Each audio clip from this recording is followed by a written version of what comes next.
आखिर क्यों अखाड़ों के बिना नहीं की जा सकती कुंभ की कल्पना। प्रयागराज महाकुंभ इन दिनों करोड़ों सनातन धर्मावलंबियों के लिए आस्था और विदेशियों के लिए भारतीय संस्कृति के प्रति कौतूहल और आकर्षण का केंद्र बना हुआ है। 4 स्थानों पर बारी बारी 12 सालों में कुंभ और महाकुंभ के रूप में आयोजित होने वाले विश्व के सबसे मानव जमावड़ा और महापर्व विशेष रूप से उन साधुओं के लिए महत्वपूर्ण होता है जो अखाड़ों के सदस्य होते हैं।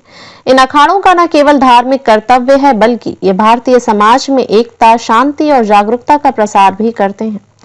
दरअसल सिद्धांत रूप में कुंभ मेला केवल एक धार्मिक महापर्व है जो संगम पर विशेष ग्रहों की स्थिति के अनुसार होता है। इसे बिना अखाड़ों के भी आयोजित किया जा सकता है, लेकिन यह पारंपरिक और सांस्कृतिक रूप से अधूरा माना जाएगा। अखाड़ों की अनुपस्थिति से इसका आकर्षण, आध्यात्मिक महत्व और ऐतिहासिक परंपरा कमजोर हो सकती है। इसलिए कुंभ मेले की पहचान अखाड़ों की उपस्थिति से ही पूरी होती है। अखाड़ा परंपरा का इतिहास। अखाड़ा परंपरा की शुरुआत प्राचीन भारतीय संस्कृति में तब से मानी जाती है जब साधुओं और तपस्वियों ने ध्यान और साधना के लिए संगठित रूप से ये केंद्र बनाए। माना जाता है कि अखाड़ा परंपरा महाभारत और रामायण काल से जुड़ी हुई है। तब धर्म, तपस्या और साधना के लिए समर्पित समूहों का अस्तित्व था।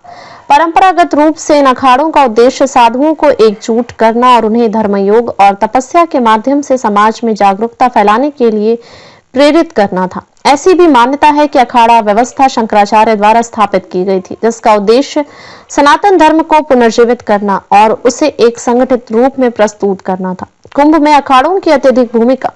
भारत में अखाड़े न केवल धार्मिक आस्थाओं का प्रतीक है बल्कि ये समाज में सकारात्मक ऊर्जा और धार्मिक सद्भाव फैलाने का कार्य भी करते हैं। कुंभ मेला जैसे आयोजनों में इनकी भूमिका अत्यधिक महत्वपूर्ण होती है, जहां ये साधु अपनी तपस्या और साधना के माध्यम से समाज को जागरूक करते हैं और भारतीय संस्कृति के मूल्यों को संरक्षित करते हैं। चारों कुंभ स्थलों का प्रशासन अखाड़ा परिषद के सुझावों के अनुसार कुंभ की सारी व्यवस्थाएं करता है। पहला, निरंजनी अखाड़ा। यह अखाड़ा 826 ईस्वी में गुजरात के मांडवी में स्थापित हुआ माना जाता है।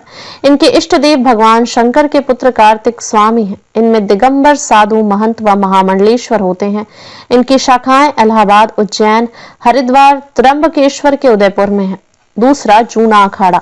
ऐसी मान्यता है कि अखाड़ा 1145 में उत्तराखंड के कर्णप्रयाग में स्थापित हुआ। इसे भैरव अखाड़ा भी कहते हैं। इनके इष्ट देव रुद्र अवतार दत्तात्रेय हैं। इसका केंद्र वाराणसी के हनुमान घाट पर माना जाता है। हरिद्वार में माया देवी मंदिर के पास इनका आश्रम है। इस अखाड़े के नागा साधु माने जाते हैं और वर्तमान में साधु समाज का यही सबसे बड़ा अखाड़ा माना जाता है।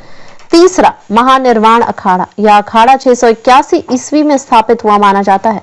कुछ लोगों का मत है कि इसकी स्थापना बिहार, झारखंड के बैजनाथ धाम में हुआ था, जबकि कुछ इसका जन्म स्थान हरिद्वार में नीलधारा के पास मानते हैं। इनके इष्ट देव कपिल महामुनि हैं। इनकी शाखाएं इलाहाबाद, हरिद्वार, उज्जैन, त्र्यंबकेश्वर, ओंकारेश्वर और कनखल में है।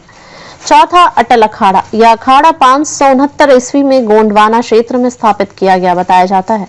इनके इष्ट देव भगवान गणेश हैं। यह सबसे प्राचीन अखाड़ों में से एक माना जाता है। इसकी मुख्य पीठ पाटन में है, लेकिन आश्रम कनखल, हरिद्वार, इलाहाबाद, उज्जैन व त्र्यंबकेश्वर में भी है। पांचवा, आवाहन अखाड़ा। माना जाता है कि यह अखाड़ा 446 में स्थापित हुआ और 1603 में पुनर्संयोजित किया गया। इसके इष्ट देव श्री दत्तात्रेय और श्री गजानन है। इस अखाड़े का केंद्र स्थान काशी है। इसका आश्रम ऋषिकेश में भी है।